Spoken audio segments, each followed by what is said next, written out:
know it. So Well, what we're going to spend the rest of the term doing is just we'll do the form. We'll start a class. We'll do the whole form, and then I'll ask you guys one at a time to do one of the either one of the moves or maybe one of the sections. And mm, you're right. You won't remember everything. So this is a way of correction. So mm. the most exciting phase of your Tai Chi education is when you get corrections because you already know more than you know, Mm. and you're able to start absorbing things at a much faster rate and much more deeply. So when you get corrections on things, that's that's when you really start to move ahead much more quickly. Mm. So that is a genuine phase. Everybody goes through that. I can remember going through it. I remember going through it for years, for 10 years, etc., etc. Okay, so let's do the fourth section, and then we'll work. And I'm going to do it all the way from the beginning to the end. You may not be able to follow because you don't know the last couple of moves very well. But just do what you can do, and then we will go into wherever you stop. That's where we'll start, and we'll finish up the form this weekend. So let me adjust the camera Malcolm, can here. you do it once, once like you are, and once you turn around? Sure. Thanks.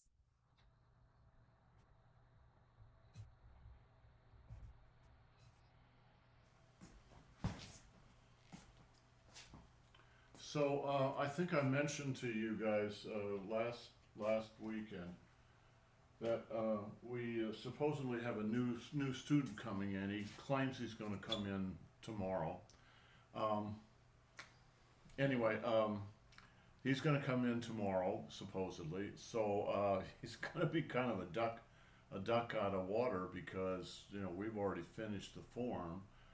He can watch. I mean, he's certainly welcome to try some of these moves. I'm not going to teach him, and I've told him that.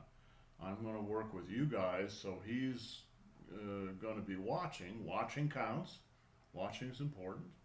Um, Nevertheless, so we'll see whether he comes in tomorrow or not. And I would suggest actually that you kind of treat me similarly because yeah, my the fourth I mean, I'm basically just sort of coming in. I have a couple of moves from the fourth portion and that's it. Well, we'll just everybody just y'all just do what you can do. This is all the stuff you guys are saying is exactly what it's like for everybody. There's always things that get in the way of being there for every single class. Lots of people break their ankles, for instance. All right. Other people have to go sailing. So there are always things that get in the way. Um, which is why Grandmaster Fung used to say, if you want, Practice. if you want, yes, if you want to get good at this, you have to be persistent, very persistent, because there are going to be interruptions. You just have to keep coming back and working on it, working on it, working on it. Okay, so I'll do the first one facing this direction, the next one facing that direction, so you'll get the front and the back. So it starts at the end of the third section.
Catherine, what?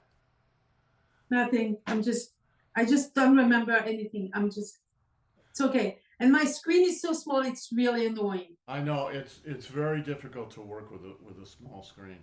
And I'm old, so it's not that I have a good vision. Now I know that problem too. The screen I'm working on is about this wide by about that tall. And let me tell you, it makes a big difference. You can hook whatever computer you're working on, you can hook it up to a flat panel TV and use the flat panel TV as a screen. Just a hint. Please.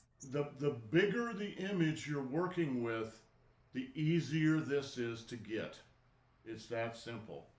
So, Catherine, how tall am I in your iPad? About this tall, about like that. It's really hard to see what I'm doing when I'm only this tall. Watching now, my screen is divided into four, so I see each of you, and Jill, you're almost life size. Not quite, but probably 85%. Kevin's maybe about 80%. Catherine's a little smaller because she's standing back like me. But I'm probably that tall. So you can see enough of what's going on. Kevin's using a desktop computer. Anyway, hook up your flat panel TVs. All right, I'm going to do this one more time. Don't try to follow. Just watch. I'm going to do it the same position, and then I'm going to do the reverse of this, right? And just relax. All right? You'll get this soon enough. The day will come when you'll do this in your sleep. That's the truth. I'm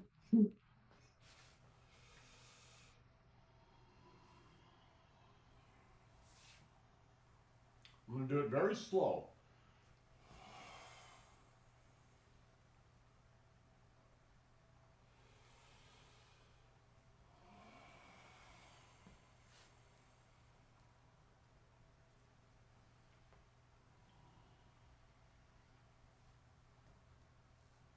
Don't move. You just watch.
Okay, now from the other side.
Okay. Could you see everything, Yeah. even if it was that tall? Okay. So what we have the last moves to work on. Those may be tomorrow. Let's catch everybody up today. So, Catherine, where are you good up to? Um, In fact, why don't you just do what I did so I can see where it breaks down for you. I know you don't know it all. Go ahead and do it. I um, need to see where you stop. what the problem is that all this fourth section, I'm just bad at it. Doesn't That's it. matter. It doesn't matter. What I need to see is where your practice just totally breaks down, because that's where we're going to start.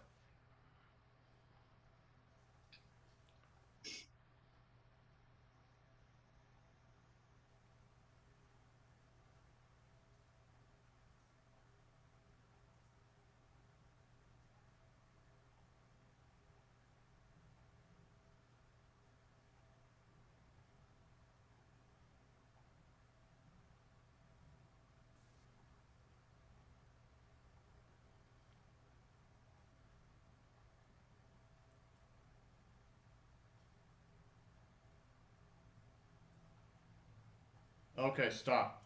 So, the first move we need to you began correctly, and then you lost something. And once you lose the rhythm of what's going on, then you need to work on that a little bit.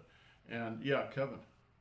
So, Catherine, one time Malcolm asked me to lead the class, and I got about 4 moves into it, and everybody said, I can't follow you because I was doing something stupid, but you just got to suck it up and keep going.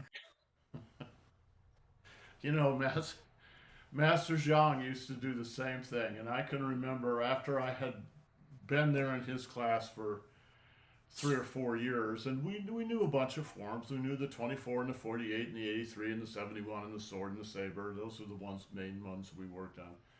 And I knew them all, but I was, after 3 or 4 years, it's pretty sketchy. Um, so I was supposed to be leading, I think, the 48, and about halfway through, I switched into the 83 because the forms, the 24, the 48, and the 83 are actually all the same form. They're just what happened was they started with the 83, but the 83 is so gigantic, nobody at the beginning can possibly do it. Unless you're already a very experienced martial artist and you know a lot about these types of moves. But for just the normal human being off the street, it's just mind-boggling. So they essentially cut it in half. That was the 48. Now, they didn't just cut it in half. It is a different form. There are some different moves, but it's roughly the first half or 60% of the 83. Then they found that was too much too. So then they cut it down to the 24. The 24 is roughly the first 30 moves, with several of them dropped out, few little things added in. So in a certain way, yeah, they're unique forms, but in another way, the 48 is half the 83, the 24 is half the 48. And I swear, I think, honest, and I know people have done this, they develop a 12 and even a 6. Because for beginners, the 24 is too much. It just seems like this enormous landscape that you have to memorize. And it's true, it is. All right? Nevertheless, it's sort of the traditional short one, so I started with that. Anyway, be patient with yourself. This is hard. This hard. No, I'm serious. This is hard. Nobody. I've watched probably thousands of students go through this process. Nobody goes through it easily. It's always hard for everybody. It's like, Catherine, we're going to teach you ancient Greek, and I want you to proclaim. I studied ancient Greek. You did study ancient Greek. Okay, so I want you to I want you to read here, Lysistrata. I want you to read and memorize that by next class. All right? The entire play by Aristophanes. So you guys are doing absolutely fine, seriously. No, I didn't practice for the last 2 weeks. Not usually I practice at least half an hour every day. I didn't for 2 weeks. I can feel it. I'm lost. Yes, when you don't practice, it just dissolves and flows away, right? Yeah, totally. Yeah, that's what happens. Okay, so let's work on that first move.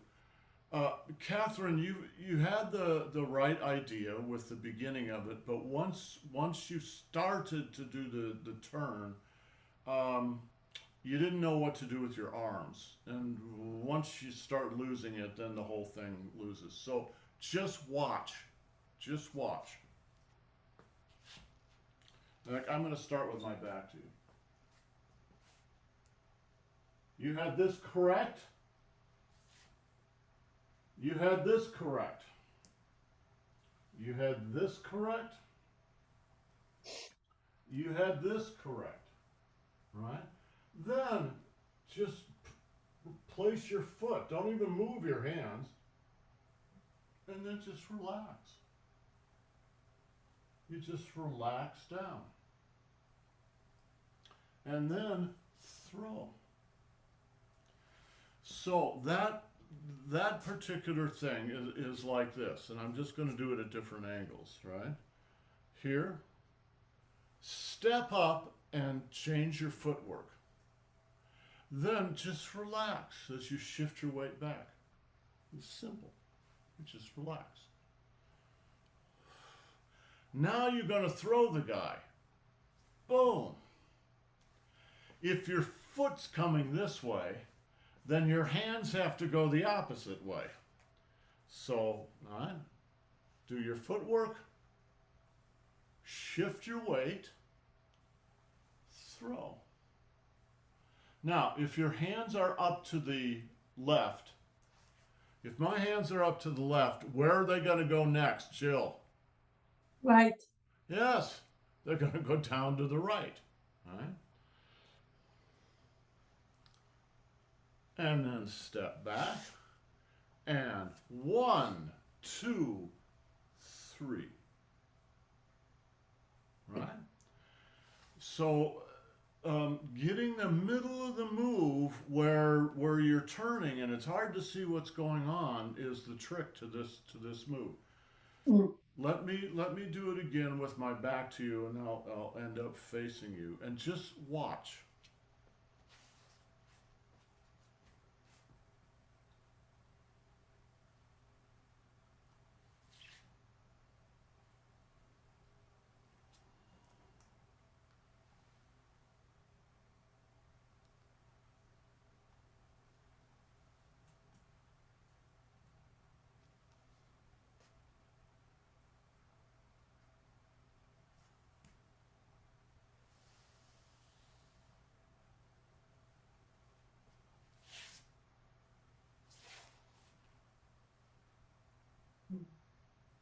Yeah? Does that help? Yeah. Okay, let me see you do it again.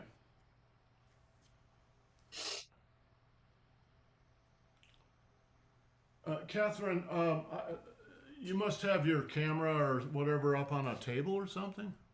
Yes. Bring it closer to the edge so I can see your feet.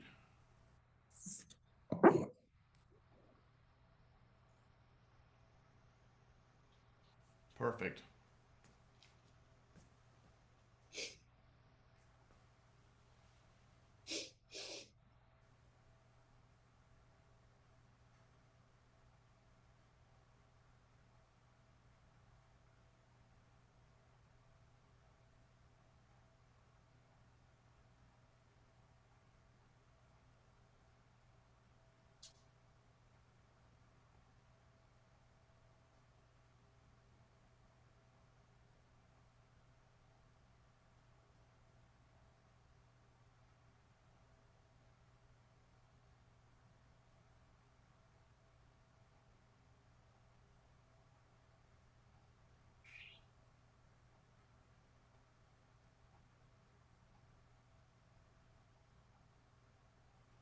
Okay, better. You got it about 90% of the way. What we need to do is go through and establish where the weights are, what leg the weight is on. So again, just watch me. I'll call these out. Can you hear me clearly when my back is to you? Yes? Good? Okay. Weights on the left, the right, the left, the right, the left, the right, the left, the right, the left, the right, the left, the right, the left, and the right. A little bit of both. All right? Kevin. Yeah, I've been playing with this, and it's really, really important to make sure your weight is there and stable before you make the next move. A lot of people, myself included, just glide through it thinking they're doing it correctly, and it really makes everything hard. Having your weight in the right place on the correct foot and having it stable is critical. Remember, the power comes out of the ground. The power comes out of your legs. It's directed by your waist. It's expressed in your hands. So if the power is going to come out of the ground, that's the thing you've got to establish first. And then it's also a matter of balance, because there's sort of two ways. Let me simplify this. The Dan Chen is also your ground. So the Dan Chen and the ground are connected. And if you're not sure where your weight is, then you're unbalanced. You just will be unbalanced. For you to have good balance, right? Your Dan Chen and your foot in the ground have to be connected. So one of the reasons, amongst many, that Tai Chi is done slowly is to develop that connection. Because it's very hard, right?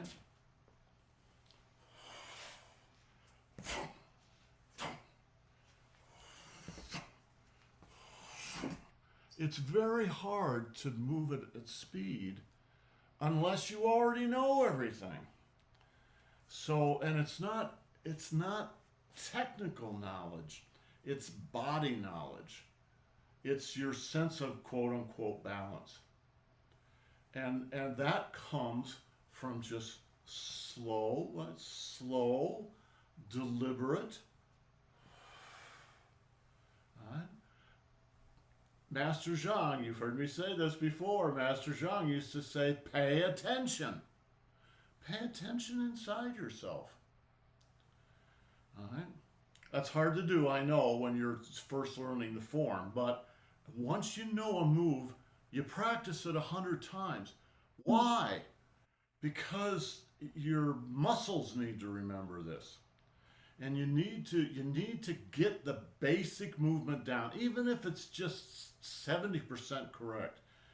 You get what you can from it, so that you go past that initial learning phase and open up a space in your mind to actually watch yourself.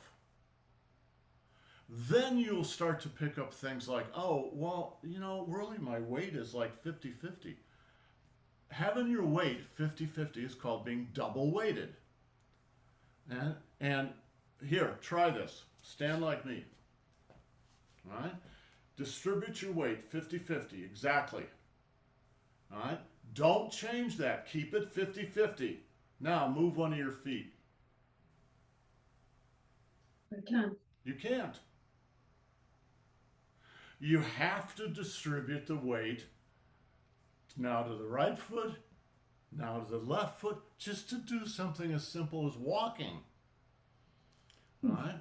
So that's exactly what you have to do when you learn the form, only you're also doing all this other stuff that makes it all seem very confusing. The secret to learning Tai Chi is to relax. I'm serious. It's just relax. All right? Relax. Boom. Relax. Kevin. You can't practice a form 100% of the time. So what you need to do is learn how to take this into the rest of your life. And I'll give you an example. It's like with my bad back, it was, I mean, I couldn't put shoes on without sitting down. I mean, I couldn't put my pants on. So now I'm able to do that to an extent. I've been working on, this sounds stupid, putting on my underpants after my shower, from standing up. Yeah. So that requires me to get my weight centered on one leg, lift the other leg, put the pants on, transfer to that, then lift the other leg and pull the other leg up without falling over. That And sounds like such a simple, stupid thing, but the truth is, that's exactly what you can get out of Tai Chi is you develop flexibility and balance, and now you can do simple tasks that you couldn't do before. And it just keeps growing. You can get quite you can get to develop some pretty amazing things may start happening. Jill, you look like you got something to say. Well, putting on underpants has been a challenge for me as well. Aha. And so I'm resonating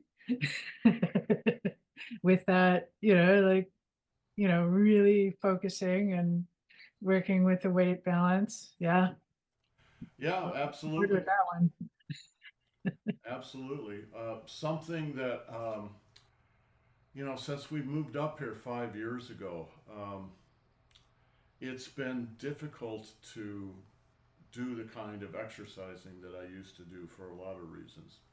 And one of the things I really notice is it's more difficult for me to raise my knee up. It's probably hard to see here with the, but to raise my knee up to waist level. So I'm going to start adding that in on our exercises. It's just a simple raising the knee. It's a very good exercise. Okay, Catherine, let me see you do it again.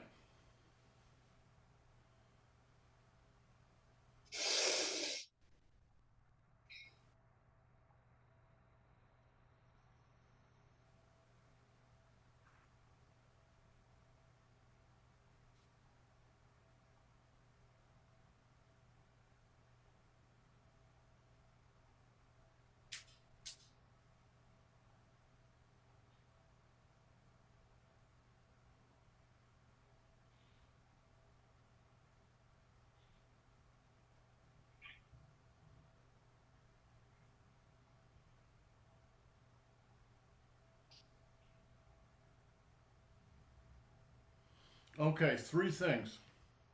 So we're starting to do corrections here. Three things. I'm going to show you something here. This is my little desk vise.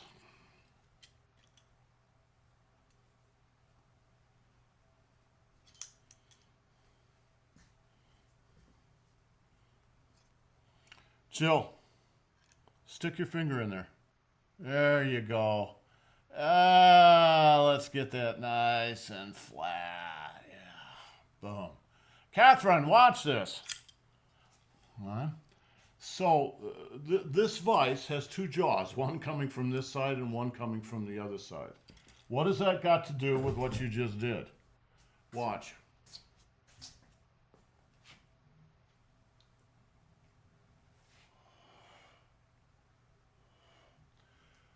A way to think about this is that both your hands are magnetic.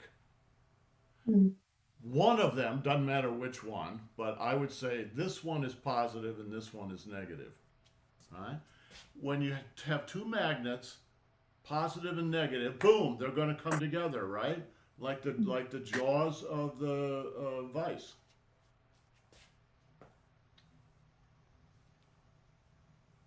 Boom. Boom. Right? That is what you're doing. Now, when you know that that's what you're doing, you'll structure your energy body to do that.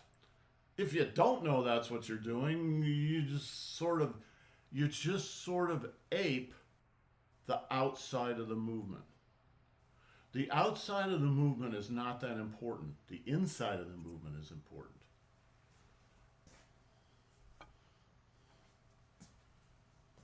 All right.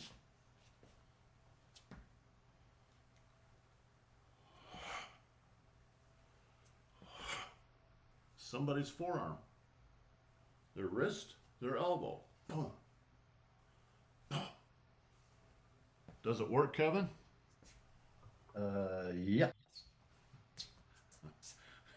If you know how to do it, it's devastating. That's the beginning. So there's like an attraction between your hands. There's a magnetic attraction, and you can feel it. Then relax and hit. That's a shoe circle. I'm going like this. Hold on a minute.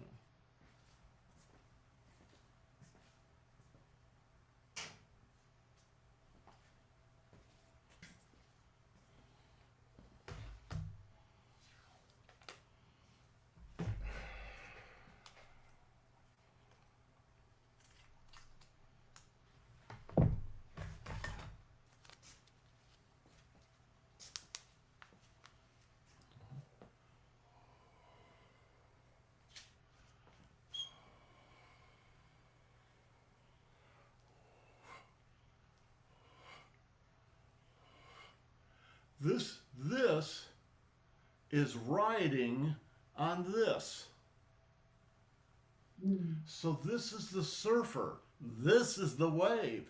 Your job as a Tai Chi player is to have to figure out how to make that wave.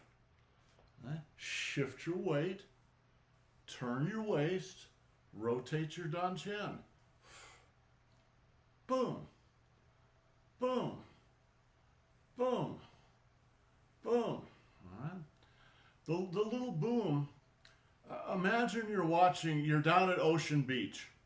You're watching a wave crash on the shore, right? The wave comes in and it crashes on the shore. That's exactly what this is. Boom. There's the only snap in my arm is just at the very end. Snap. Snap. Snap. And then if you use the edge of the palm right in the guy's forehead. Boom. All right? Very simple.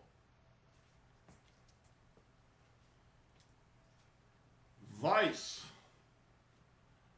Forward vice. Hit him in the forehead. Shift your weight back. Right? And as you do, you can just pick up your toes a little bit and then pivot on the toe. Not by your hip, by your waist. Waist. And block. And block. And, all right? The swallow comes home to the swallow's nest. Boom. Now relax. Replace your foot. Relax. Now it's absolutely critical that you shift your weight back to the new foot, to the right foot. All my weight is there. There's no weight on the left at all. When you do this next move, watch the floor here. So we have two things here at 90 degrees. Watch.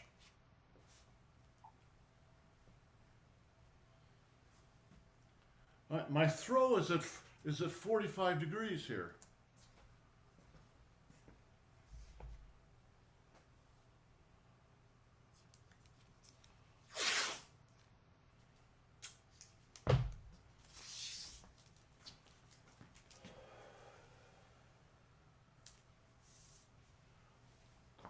Right? It's at 45 degrees.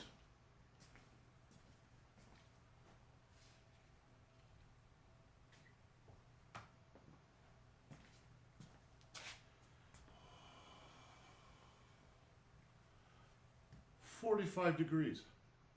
Not 100. Look what happens to my body if I go too far. If I just do this far, maybe you get some effect, but here you're going to get the full effect of the throat. Now, watch. Now I'm reaching out the other 45 degrees.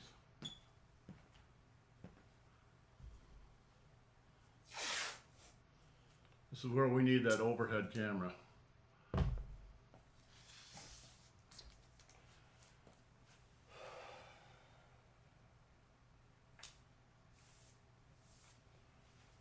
Right? So 45, 45. Now I'm going to reach out here. And then I step back with the back foot. And 1, 2, 3. Does that help a little bit? Yes? Yes. Okay, Yes. let me see you do it. All the way? From the beginning.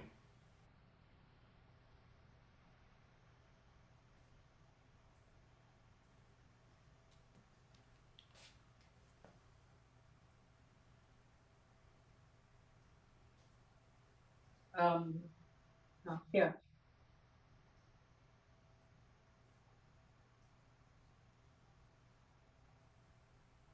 Good. Good.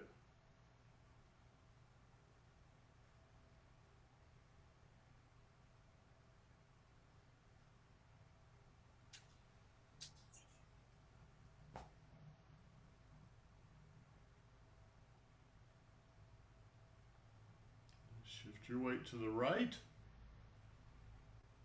Backward 45 degrees. Good. Keep going. Forward. Step back. No. Step back with the other foot. Yes.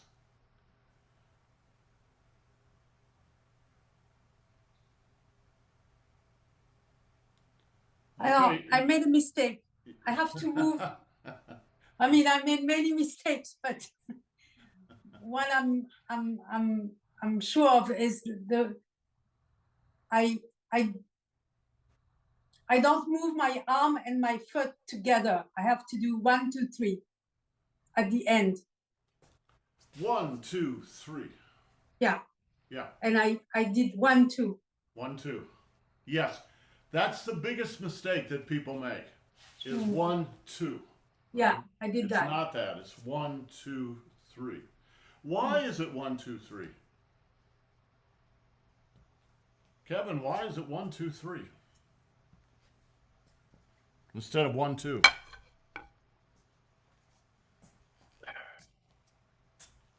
Well, probably there's no guarantee that you're going to get the 2, and the 3 is. But you also need to shift your weight. It's really just simple body mechanics. What you're doing when you're doing this is pulling somebody down. Mm-hmm. Well, pulling them down from what? So there's the beginning of this. Imagine someone's running in. Maybe they're running in like this, or maybe they're punching in. So here he's going to punch in, right? Since his punch is coming this way, you can steal that energy and use it. Now, the way you steal it is you don't fight it. You just redirect it. All right? So here comes his punch in, right? 1, 2, you start to pull. Now your other hand comes. It could be at his elbow, but it's more likely at his shoulder. Right? So it's clear up here. Boom. That's how you throw him. So there's a distance between here and here. Right? And you have to account for that distance in the form. So it's 1, 2, 3.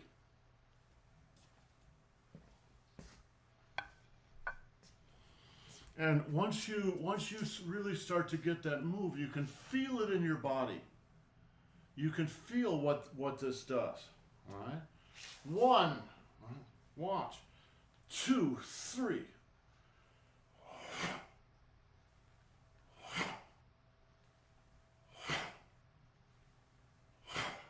All right.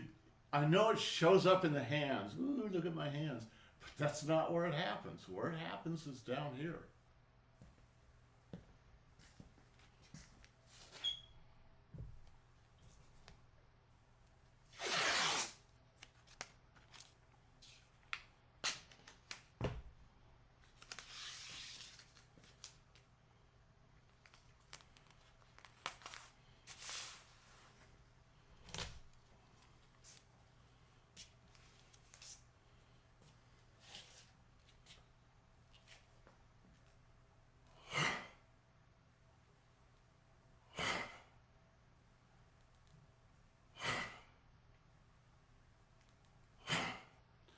Now, you're still, even though you might be doing Fa Jian, and it's always interesting to do Fa Jian because it'll teach you a lot about what the move is about.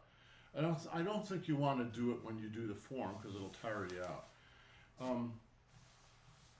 But you think, well, the Fa Jian is like, well, I'm really attacking the guy. Well, yeah, in a way, that's true. But this is actually a defensive move. You're escaping from getting punched in the nose. That's defensive. All right? So when you do it with Fa Jian, all right, it only works because he's already coming this way. So you put your Fa Jian on top of the energy that you're stealing from him. And what do you mean stealing his energy? Well, what is energy? You know, that's just language that we use. It's force. So what is force? It's mass times acceleration.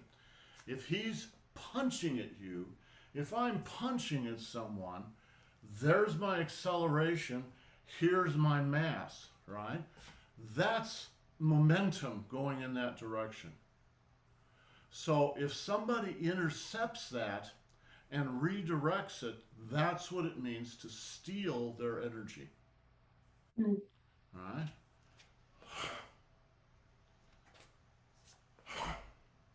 All right, makes sense? That's also a stick move. Boom. Does this make sense? So Yeah. what you're practicing when you do this little move is all that internal coordination. Right? Foot forward, forward, sweep back. It's not just foot forward and go back. It's foot forward and sweep back. So that you end up in a left forward horse stance. Right? With some distance between your legs. You don't want to be like this. You don't want to be like this. You want to be comfortable in a horse stance. What does it mean to have a left forward horse stance? Let me show you. It means you're turning in the saddle and looking behind yourself. Suddenly you're in a left forward horse stance. If you look behind yourself this way, you're in a right forward horse stance. It's that simple. If you're just riding ahead like this, then you're in a centered horse stance. All right? So, forward, sweep, 2, 3. 2 is to catch the guy's wrist. All right? You can catch somebody's hand, but if he's got a fist, yeah, can you catch the fist? Yeah, it's possible to do it, but it's very difficult. For one thing, people's fists are much bigger than their wrist. So if you're going to catch it, you catch it by sweeping the arm like this. And then the big knob of the fist is what allows you to quote unquote catch it. All right? And in Tai Chi in particular, you can get a good grip on here. But you tend not to grip like that. Why not? Kevin, why not? Well, as soon as you, Why not? Why do I not do that? because then he's got you. Yes, exactly. You think you've got him, but he's actually got you. You're attached to him. So it tends to be more of a sweep. Now look, I can't go past I'm not going like this, but I've got hold of him. You probably only need to hold him for a half a second. Because all you want to do is make sure that he misses your nose. That's it. Boom. It's over. All right? This hand is the throw.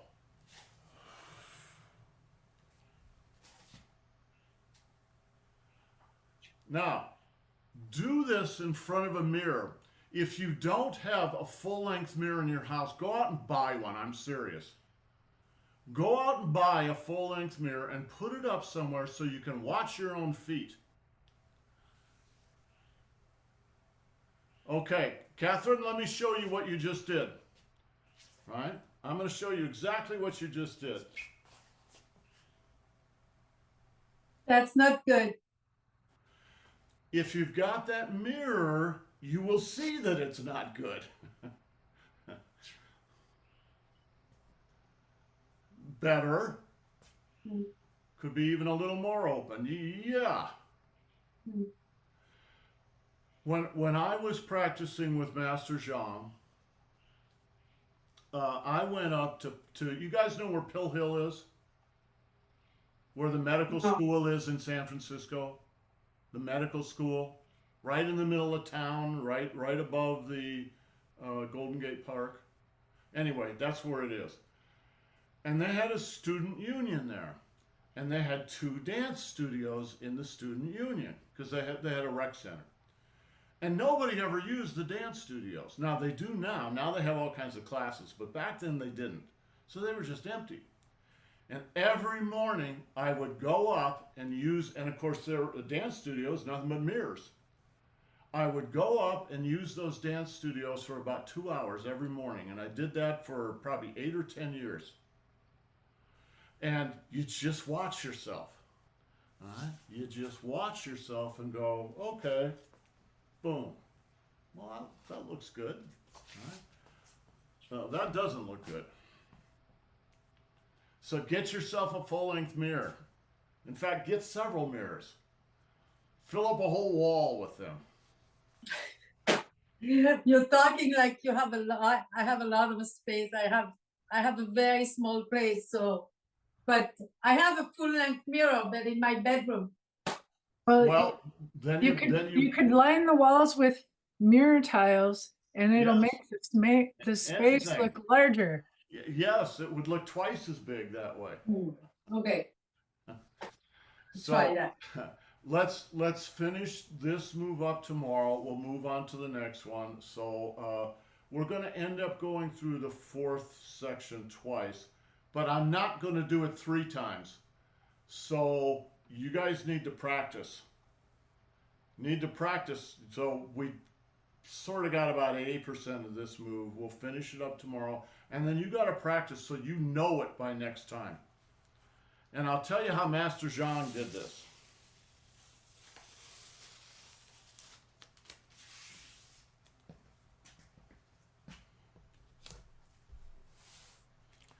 Master Zhang might call Kevin up to lead a move.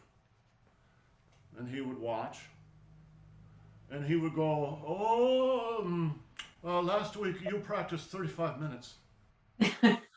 I'm serious. And he was always right. Well, last week, good. Last week you practiced 3-4 hours. Very, very good. Last week you practice. He would know exactly what you did. I know, and I feel it. I feel as soon as I stop practicing. I mean, it's like. Absolutely, gotta practice.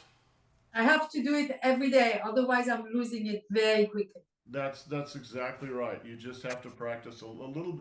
Even if you just practice fifth, you know, the best way to practice, guys, and I'm serious about this. I've told you this before, but it was a couple of years ago. Do little short practices, 15 minutes. Don't practice for an hour or two. That's too much. You just tire yourself out. It's better to do 2 or 3 little short practices during the day. That's how your memory works. All right? So you just, you know, do this a dozen times. Okay, that's good. And then you go do something else, and then a couple hours later you do it again. And that way you're. I used to do my private lessons with Zhang in the morning, so 10 or 11 o'clock probably. And then I would go to Golden Gate Park, which fortunately was only a block away from his house. All right? I would go to the park because my head was so full of stuff. I couldn't, I don't know how to do, I had to practice or it would all just fly away. Yeah, for me, I had to practice right then. So I would go and I'd show, okay, the 1, 2, 3, there were a dozen things that I had to remember. And you better believe that the next time you went in there, he would look at you and he would look for those dozen things. And so that I would practice then, and then I would practice before I went to bed, in the bedroom. Yeah. And then I would practice first thing in the morning when I got up. And, you know, after those 3 practices, you know, it was a little rough, but at least I had something to work with. And that's what you have to do the first time through, is just grab something to work with. Okay, guys, have yourselves a great day. We'll see you tomorrow. Thank you, Malcolm. You bet, hon.